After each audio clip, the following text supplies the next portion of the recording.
Sekarang, apa peran analisis biaya dalam program kesehatan masyarakat dan etika yang berlaku? Analisis biaya dalam program kesehatan masyarakat itu berperan sebagai satu tools untuk menghitung keterbatasan sumber daya. Jadi program Kesmas membutuhkan sumber daya yang banyak. Di situ dibutuhkan alokasi sumber daya yang tepat, dan analisis biaya merupakan tools yang sering dipakai.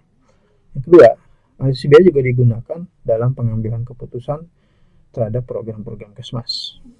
Yang ketiga, peningkatan penggunaan analisis biaya itu dikaitkan dengan perannya dalam evaluasi program Kesmas.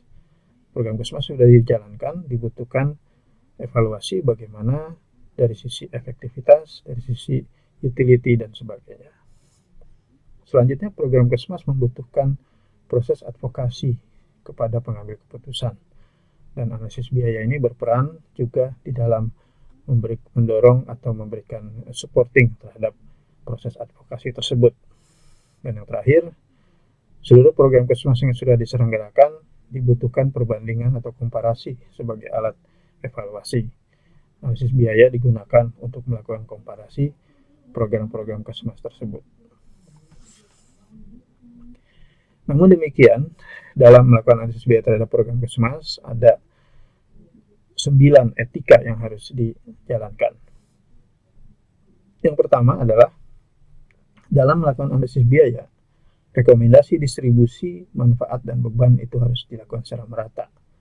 Jadi tidak boleh seorang penganalisis biaya itu tanda kutip berat sebelah, ya, atau tidak adil dalam mendistribusikan manfaat dan bebannya. Yang kedua, rekomendasi hasil analisis biaya pelayanan kesehatan ini sebaiknya memprioritaskan kelompok rentan seperti ibu hamil, lansia, dan sebagainya. Yang ketiga, dalam melakukan analisis biaya, sebaiknya metodologi yang digunakan terdokumentasi dengan rapi, sehingga bisa ditelusuri dan bisa diterapkan untuk analisis yang lain. Yang keempat, hasil analisis dari analisis biaya ini sebaiknya dapat diakses oleh publik secara percuma-cuma mungkin, atau secara gratis, agar dapat dipelajari dengan baik. Yang kelima, sebelum dilakukan pengumpulan data-data yang bersifat biaya, sebaiknya dilakukan informed consent sebagai persetujuan atau penghargaan atau penghormatan terhadap responden yang diambil datanya. Yang kelima, dalam analisis biaya sebaiknya melibatkan komunitas dan pihak berkepentingan agar mendapatkan sudut pandang yang berbeda dari orang yang berbeda. Yang ketujuh, sebaiknya dalam melakukan analisis biaya menjaga kerahasiaan dan privasi data, sehingga data-data keuangan yang diperoleh tersebut atau data biaya tersebut tidak dibaca oleh orang lain. Yang kedelapan, dalam melakukan analisis biaya sebaiknya nilai-nilai dan asumsi yang dipakai itu dinyatakan dengan jelas, sehingga tidak menimbulkan misinterpretasi.